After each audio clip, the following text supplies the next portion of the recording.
हम डिस्कस करने वाले हैं सीपैट प्रीवियस ईयर क्वेश्चन, यानी कि जो आपके प्रीवियस ईयर में क्वेश्चन पूछे गए हैं। तो देखिए, सबसे पहले हम आप लोगों को बता देते हैं कि देखिए ये कंटेंट जो है बहुत ही एक दिन इसको लग जाता है, क्योंकि बैकअप में जो हम रिसर्च करते हैं, क्योंकि कोई भी हम इस प्रकार से नहीं जो कुछ भी मन में आया उठा के दे दें, तो इसलिए आपकी अल्टरनेटेड क्लास आ रही है, यानी कि डेली क्लास नहीं हो पा रही है इसीलिए, क्योंकि एडिटिंग करने में और क्वेश्चन को पिकअप करने में टाइम लगता है। क्योंकि देखिए, इसका कंप्यूटर पे जो पिछली साल यानी 2-3 सालों से इसका कंप्यूटर पर टेस्ट हो रहा है, तो इसलिए यानी कि क्वेश्चन आपके बहुत ही कम रिव्यू वाले क्वेश्चन मिलते हैं। तो इन वेबसाइट पर जाकर हम यहाँ पर क्वेश्चन एनालिसिस करते हैं और इनकी ऑफिशियल साइट पर जो मॉक टेस्ट यहाँ पर अवेलेबल है, यानी कि प्रैक्टिस सेट, वहाँ से कंपैरिजन करके क्वेश्चन आपके पिकअप करते हैं, जो इसी प्रकार के आपको एग्जाम में देखने को मिलेंगे। हम फुल गारंटी दे सकते हैं, यदि आप हमारी वीडियो को फॉलो करते हैं तो आप पासिंग मार्क्स आराम से यानी कट ऑफ क्लियर कर लेंगे।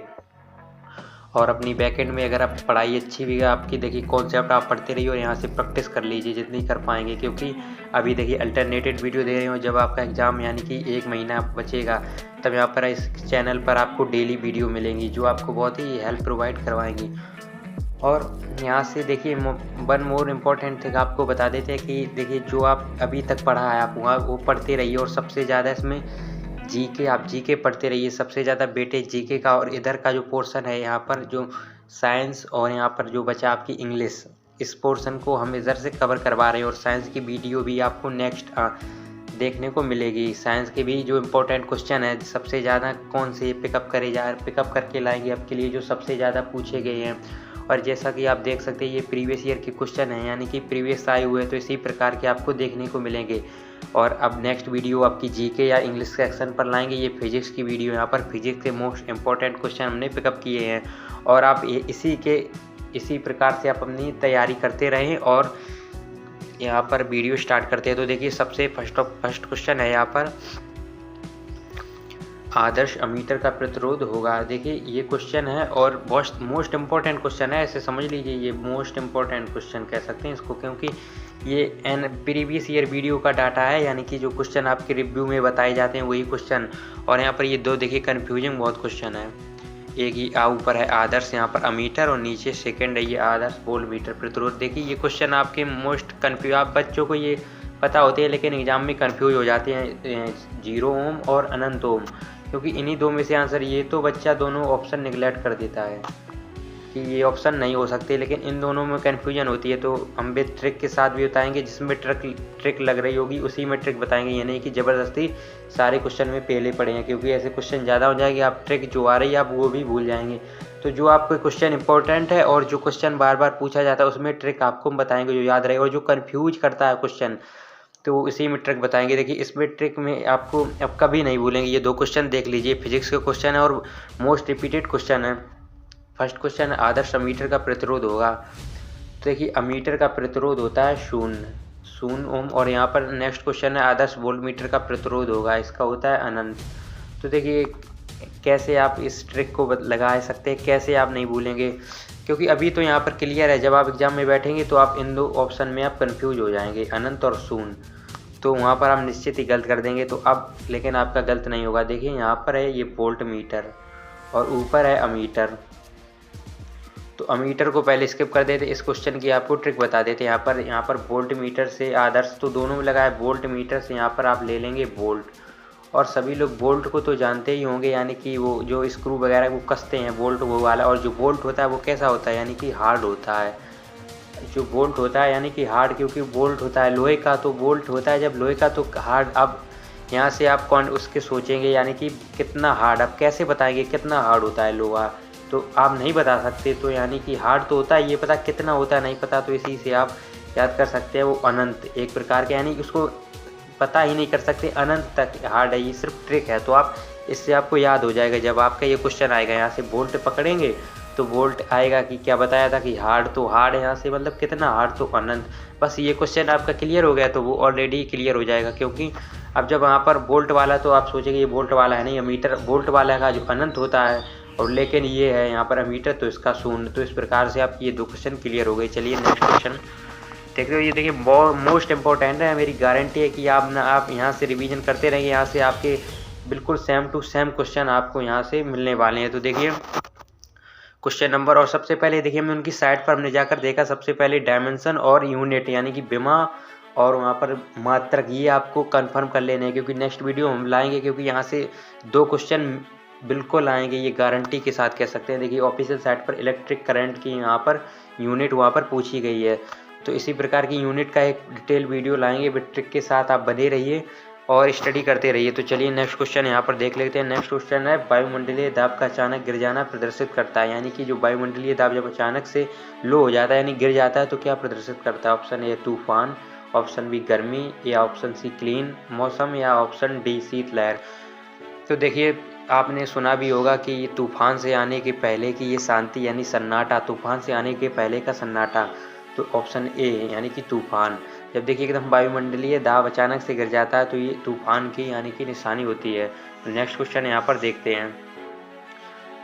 नेक्स्ट क्वेश्चन है, वर्षा की बूंद गोल होती है, इसका कारण है। देखिए वर्षा की बूंद होती है ड्यू टू सरफेस टेंशन, यानी कि सरफेस टेंशन के कारण वर्षा की बूंदें जो होती हैं वो गोल होती हैं, यानी कि ऑप्शन सी पृष्ठ तनाव, सरफेस टेंशन के कारण। और इससे देखिए मोस्ट इम्पोर्टेंट क्वेश्चन और बनता है, यानी कि ये देखिए किसी भी तरह से तालाब है, तालाब में पानी तो होता है, ये तो सभी जानते हैं, जो पानी पे ऊपर मच्छर भैया जो पनपने लगते हैं, ये मच्छर जो आपको रात दिन सोने नहीं देते, वही मच्छर की बात कर रहे हैं।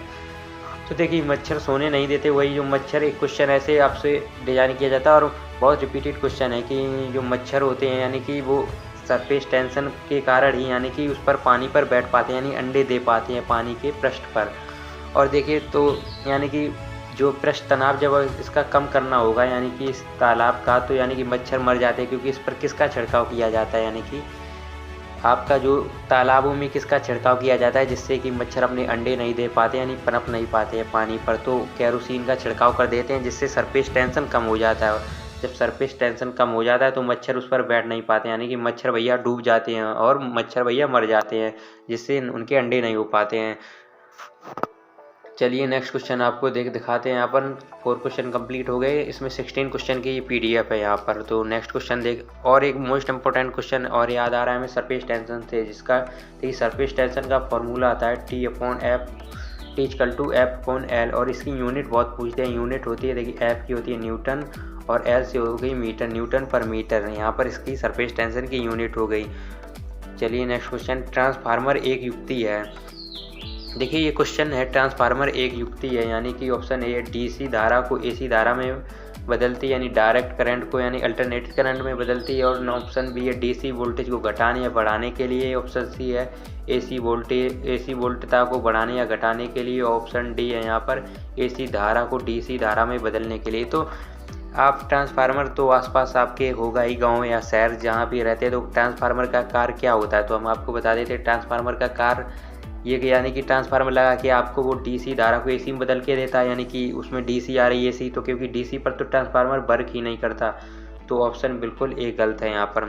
ऑप्शन बी देख लेते हैं यहाँ पर, DC वोल्टता को घटाने या बढ़ाने के लिए देखें, यानी कि DC वोल्टता को घटाने बढ़ाने के लिए हमने पहले ही बता दिया DC के लिए वर्क ही नहीं करता है ट्रांसफार्मर, तो ऑप्शन बी भी यहाँ पर रॉन्ग हो जाएगा। ऑप्शन सी है AC वोल्टता को बढ़ाने या घटाने के लिए, तो बिल्कुल राइट आंसर, यानी ट्रांसफार्मर जो आपके यहाँ ट्रांसफार्मर का कार्य होता है वोल्टेज को डाउन या स्टेप अप कर यानी कि करना। तो 2 प्रकार के ट्रांसफार्मर भी होती हैं, स्टेप अप ट्रांसफार्मर और स्टेप डाउन यानी कि अपचाई और उच्चाई ट्रांसफार्मर। और ऑप्शन डी है AC धारा को DC धारा, तो बिल्कुल ऑप्शन डी भी गलत है, ऑप्शन सी इसका राइट आंसर है। ट्रांसफार्मर एक युक्ति है, यानी कि AC वोल्टेज को बढ़ाने या घटाने के लिए इसका यूज होता है। नेक्स्ट क्वेश्चन, ताप बढ़ने पर द्रव का पृष्ठ तनाव होगा। देखिए एक नेक्स्ट क्वेश्चन है, फिर आ गया सरफेस टेंशन। ये चैप्टर बहुत ही इंपॉर्टेंट है क्योंकि इसके क्वेश्चन बार बार पूछे जा रहे हैं CPAT एग्जाम में, और आप जब देकर आएंगे इससे बिल्कुल 2 क्वेश्चन या 3 क्वेश्चन इस चैप्टर से मिलेंगे, फुल गारंटी के साथ आपको हम बता रहे हैं। यहाँ पे किसी ना किसी की शिफ्ट में जरूर आएगा इस चैप्टर से क्वेश्चन, मोस्ट इंपॉर्टेंट है। और ये क्वेश्चन सारे ही इंपॉर्टेंट मैंने पिकअप ही किए हैं उनकी यानी प्रीवियस डाटा कलेक्ट करके। और देखिए ऑप्शन है तो यहाँ पर ए ऑप्शन है घटता है, ज्ञात नहीं किया जा सकता। और ऑप्शन सी, सॉरी इसके ऑप्शन 2 ही आए हैं यहाँ पर, E और D, यानी कि B और C यहाँ पर मिस हो गई हैं, इधर भी नहीं है। तो चलिए हम बता देते हैं तो क्या होगा इसका आंसर।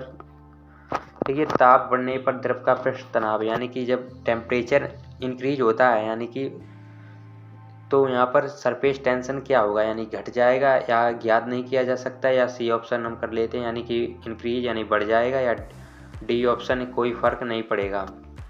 तो देखिए जब आप यहाँ पर ताप बढ़ाते हैं तो पृष्ठ तनाव घट जाता है। तो इसको देखिए कैसे याद कर सकते हैं। देखिए पृष्ठ तनाव यानी कि ये एक कंटेनर है और इसमें जल भरा हुआ है। तो यहाँ पर नीचे जब इसको हीट देंगे, यानी कि नीचे जब इस पर ताप बढ़ाएंगे यानी कि हीट देंगे, तो पृष्ठ तनाव यानी कि जो इसमें वो नीचे से बबल्स होते हैं ऊपर जाने लगते हैं। तो यानी कि जो आपका नॉर्मल पानी होता है उसका पृष्ठ तनाव यानी बिल्कुल कुछ नहीं हो रहा है, तो बिल्कुल आपका जम से एकदम सरफेस थोड़ी हार्ड सी हो जाती है, यानी कि पृष्ठ तनाव बढ़ा हुआ होता है। और जब इसको हीट देंगे तो ये कम हो जाए, क्योंकि बबल्स ऊपर नीचे इधर होने तो पानी में हलचल होगी, तो हलचल होगी तो पृष्ठ तनाव घट जाता है। तो ऑप्शन ए इसका राइट आंसर है। नेक्स्ट क्वेश्चन यहाँ पर देखते हैं।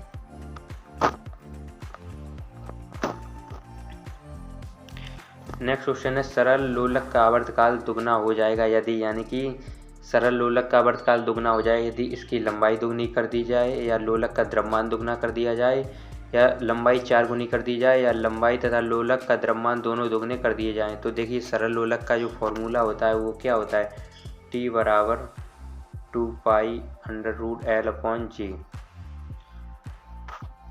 1/2π√L/G इसका फार्मूला होता है। तो यहाँ पर देखिए इससे हमें कोई मतलब नहीं, ये कांस्टेंट है, तो जो T होता है यहाँ पर वो √L/G पर डिपेंड करता है। तो यहाँ से देखिए सरल लोलक का आवर्तकाल यानी कि टाइम पीरियड आपको यहाँ पर पूछा गया है, यानी कि टाइम आवर्तकाल दुगना हो जाएगा कब है, यानी कि टाइम पीरियड आपका कब दुगना हो जाएगा, तो T प्रोपोर्शनल √L/G। तो यहाँ से देखिए इसकी लंबाई दुगनी कर दें, इसकी लंबाई दुगनी कर दें तो टाइम पीरियड क्या दुगना हो जाएगा, बिल्कुल नहीं हो जाएगा। लोलक का द्रव्यमान दुगना कर दिया जाए, बी ऑप्शन में क्या बोल रहा है, लोलक का द्रव्यमान दुगना कर दिया जाए, यानी कि मास, तो इसमें मास तो कहीं आ ही नहीं रहा इस फार्मूला में, तो ऑप्शन बी और ऑप्शन ए दोनों गलत।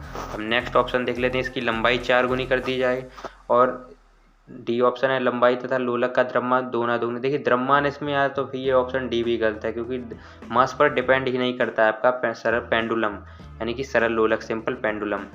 तो ऑप्शन सी इसका करेक्ट आंसर हो जाएगा, यानी कि इसकी लंबाई को 4 गुना कर दिया जाए, क्योंकि देखिए फॉर्मूले से T प्रोपोर्शनल डायरेक्ट √L से करता है, यानी L/G, तो G भी कांस्टेंट हो जाएगा, L यानी कि L लंबाई को जब 4 गुना कर देंगे, कि अंडर रूट में 4 √4 जब अंडर रूट से बाहर आ गया तो 2, यानी कि T प्रोपोर्शनल 2, तो दोगुनी हो जाएगी यहाँ से इसकी लंबाई। तो ऑप्शन सी इसका राइट आंसर। नेक्स्ट क्वेश्चन देखते हैं। देखिए मोस्ट इंपॉर्टेंट, फिर यहाँ से एक यूनिट यानी कि संवेग का मात्रक क्या होगा। यहाँ पर जितनी भी यूनिट हैं आप यहाँ पर इनको लर्न करते रहें, क्योंकि यूनिट और डायमेंशन से बिल्कुल 100 पर हर शिफ्ट में इससे क्वेश्चन आना ही आना है। ये फेवरेट क्वेश्चन होता है एग्जामिनर का। संवेग का मात्रक होगा, यानी कि संवेग का फॉर्मूला आप देख सकते हैं P बराबर m/v, m गुणे v होता है इसका फार्मूला। तो यहाँ से m जो मास इसका ये जो मास का फार्मूला यानी कि मास का यूनिट होती है किलोग्राम, और इनटू यहाँ पर ये बेग, ये v क्या है, बेग है यहाँ पर, यानी कि वेलोसिटी, वेलोसिटी की क्या होती है न्यूटन, या क्या होती है न्यूटन होती है त्वरण की। यहाँ से आपको ये लर्न करनी होगी छोटी छोटी चीज़ें, तभी आप यहाँ से कैलकुलेट कर पाएंगे। तो देखिए यहाँ पर जो आपकी वेलोसिटी होता है, वेलोसिटी की यूनिट यानी कि मात्रक होता है मीटर पर सेकेंड। तो यहाँ से, और यहाँ पर इसका फार्मूला होता है P = mv, तो m का हो गया किलोग्राम और p का हो गया मीटर पर सेकेंड। तो इसका ये देखिए किसमें ये है, ऑप्शन सी में, किलोग्राम मीटर पर सेकेंड इसका यूनिट हो जाएगा। तो नेक्स्ट क्वेश्चन देख लेते हैं। नेक्स्ट है संधारित्र की क्षमता यानी कि कैपेसिटी ऑफ अ कैपेसिटर की इकाई, यानी कि संधारित्र की क्षमता। देखिए फिर यहाँ पर इकाई पूछ रहा है, यानी इकाई पूछे या यूनिट पूछे एक ही बात है। यहाँ पर इसकी आपको क्या बतानी है, इकाई बतानी है, यानी कि आपको मात्रक बताना है संधारित्र का। तो संधारित्र का फॉर्मूला आप यहाँ से देख सकते हैं क्या होता है, यहाँ से C बराबर Q/V, ये आपका फॉर्मूला होता है कैपेसिटर का, C बराबर Q/V। Q/V देखिए Q की यूनिट होती है यानी कि क्या, आवेश यानी कि चार्ज, और V की होती है वोल्ट। तो इसका यही यूनिट हो जाएगी। यहाँ से देखिए आवेश, एक बार फिर आपको फार्मूला लिख देते हैं, यानी कि CV बराबर Q, तो यहाँ C से निकाल लेंगे C बराबर Q/V, और Q होता है आवेश, बटे वोल्ट, यही आंसर हो जाएगा, आवेश बटे वोल्ट। तो ये ऑप्शन बी में, इसका बी ऑप्शन राइट हो जाएगा। तो यहाँ से आवेश अपॉन वोल्ट। देखिए कन्फ्यूजन क्वेश्चन होते हैं थोड़े यहाँ पर, ये देखिए उल्टा लिखा है ना, वहाँ पर जल्दबाजी में अभी यहाँ टिक कर दें, क्योंकि 1 घंटे में आपको 100 क्वेश्चन रहेंगे। जल्दबाजी तो बहुत वहाँ पर करनी पड़ेगी, क्योंकि नहीं तो आपके क्वेश्चन छूट जाएंगे वहाँ पर। तो आप ऑप्शन एक बार देख लें, वहाँ पर जल्दबाजी में गलत ना कर दें, क्योंकि वैसे नेगेटिव मार्किंग नहीं, तब भी आपके 1 नंबर का लॉस तो हो ही जाएगा। आवेश अपॉन वोल्टेज की यूनिट हो जाएगी। नेक्स्ट क्वेश्चन देखते हैं। देखिए किसी भी टॉपिक में आपको दिक्कत आ रही हो तो वहाँ पर कमेंट कर दीजिए, या आपको कंफ्यूज कर रही हो तो उस पर हम नेक्स्ट वीडियो ले आएंगे बिट ट्रिक के साथ, तो कमेंट में बता सकते हैं। और वीडियो पसंद आए तो शेयर ज़रूर करें, क्योंकि उससे मोटिवेशन मिलेगा और उसी से आपकी वीडियो कंटिन्यू आ पाएंगी। उतनी रिसर्च करने में हमको आराम रहेगी, यानी कि उतना ही मोटिवेशन मिलेगा, तो उतनी जल्दी आपके लिए वीडियो आ जाएगा। तो नेक्स्ट क्वेश्चन यहाँ पर देख लेते हैं। जब प्रकाश की किरण किसी प्रिज्म से यानी कि प्रिज्म से गुजरती है तो यह विभिन्न रंगों में विभक्त हो जाती है, घटना कहलाती है। यानी कि आपका जब प्रकाश की किरण एक प्रिज्म से गुजरती है, तो यानी कि जब आपने पढ़ा होगा 12th में, ये तो जब 7 रंगों में विभक्त हो जाती है, यानी कि जिसे आप पढ़ते होंगे विबग्योर। तो यहाँ पर आपको बता देते हैं VIBGYOR, इसको आपको याद रखना है, इसी से सारे क्वेश्चन आप सॉल्व कर लेंगे। तो देखिए यहाँ पर विबग्योर किस प्रकार से बनता है, आपको थोड़ा कॉन्सेप्ट बता देते हैं। यहाँ से जब ये प्रिज्म होता है तो यहाँ से ये 7 रंगों में विभक्त होता है, तो नीचे से आपका विबग्योर उल्टा लिखा जाता है, विबग्योर ऊपर तक पूरा नहीं लिख पा रहे हैं क्योंकि हाथ से लिख रहे हैं, तो यहाँ पर आप समझ सकते हैं। तो जब प्रकाश की किरण किसी प्रिज्म से गुजरती है, विभिन्न रंगों में विभक्त हो जाती है, घटना कहलाती है। तो ये घटना आपकी वर्ग विक्षेपण कहलाती है, ऑप्शन बी। चलिए नेक्स्ट क्वेश्चन देख लेते हैं। पास्कल मात्रा की देखिए फिर एक यूनिट आ गई, क्योंकि यूनिट आपकी आप वीडियो देखते रहिए, आपकी बिल्कुल कंप्लीट करवा देंगे। और इसी ये मोस्ट इंपॉर्टेंट यूनिट पूछ रहे हैं आपसे, इसी में से आपको एग्जाम में देखने को मिल जाएगी। तो देखिए पास्कल मात्रक है, यही यूनिट और यही इकाई भी कह सकता है इसको। तो पास्कल मात्रक होती है देखिए प्रेशर यानी दाब का। तो चलिए नेक्स्ट क्वेश्चन देख लेते हैं।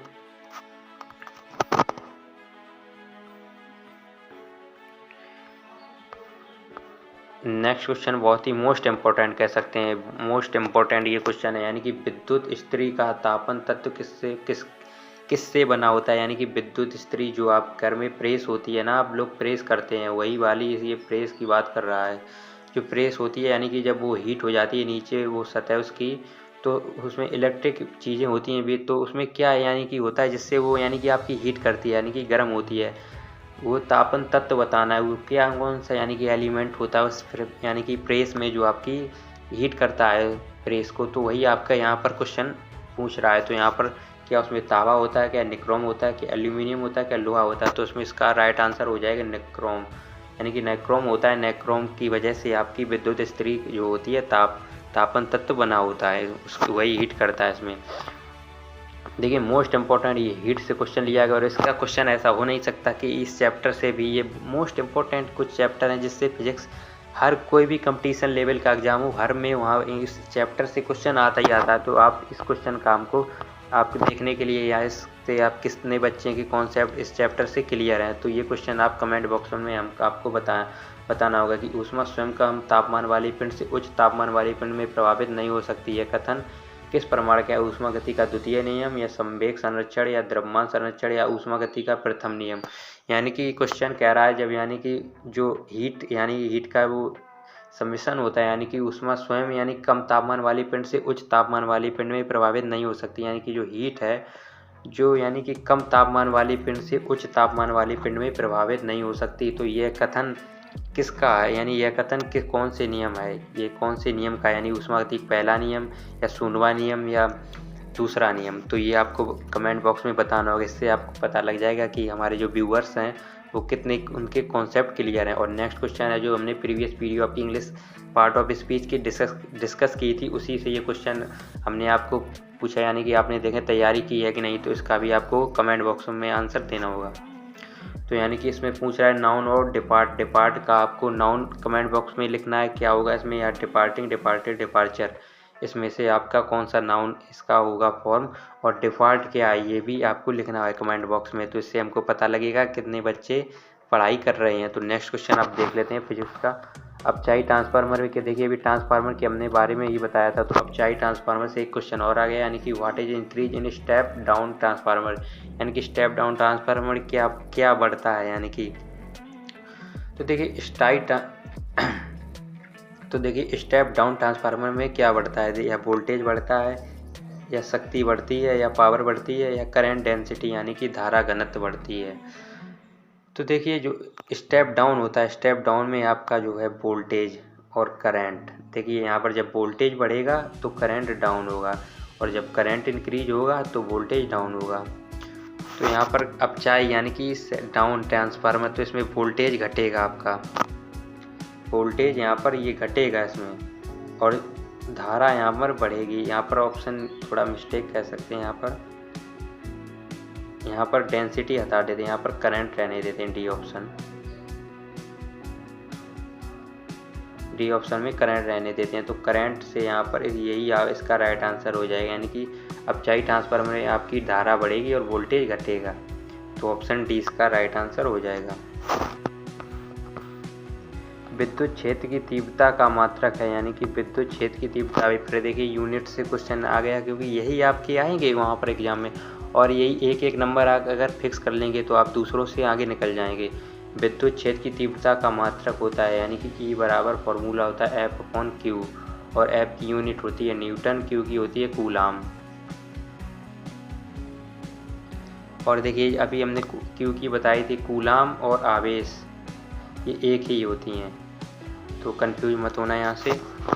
तो यहाँ पर न्यूटन पर कूलाम, ऑप्शन ए इसका राइट आंसर हो जाएगा। देखिए 16 क्वेश्चन कंप्लीट हो गए इसकी स्लाइड में। और देखिए कोई भी डाउट हो या फिर कोई भी आपकी क्वेरी हो तो यहाँ पर CPAT रिलेटेड कमेंट में आस्क कर सकते हैं, नेक्स्ट वीडियो में उसका रिप्लाई मिल जाएगा आपको। और यदि वीडियो पसंद आई हो तो आप ज़रूर शेयर करें, क्योंकि थोड़ी बहुत लाइक ज़रूर करें, क्योंकि लाइक करेंगे तो हमको मोटिवेशन मिलेगा, जैसा कि हम बार बार आपको बताते हैं। देखिए व्यूअर्स कई आ जाते हैं और लाइक नहीं करते हैं, तो थोड़ा डिसअपॉइंटेड फील होता है, क्योंकि मेहनत करते हैं इतनी, अपना बहुत ही प्रीसियस आपका टाइम निकाल कर आपको दे रहे हैं, तो थोड़ा बहुत चैनल को सपोर्ट कर दीजिए, जिससे कि हमें भी वीडियो बनाने में मोटिवेशन मिल सके। तो आज की वीडियो में बस इतना ही, कल मिलते हैं किसी नेक्स्ट टॉपिक के साथ, तब तक के लिए टाटा बाय बाय।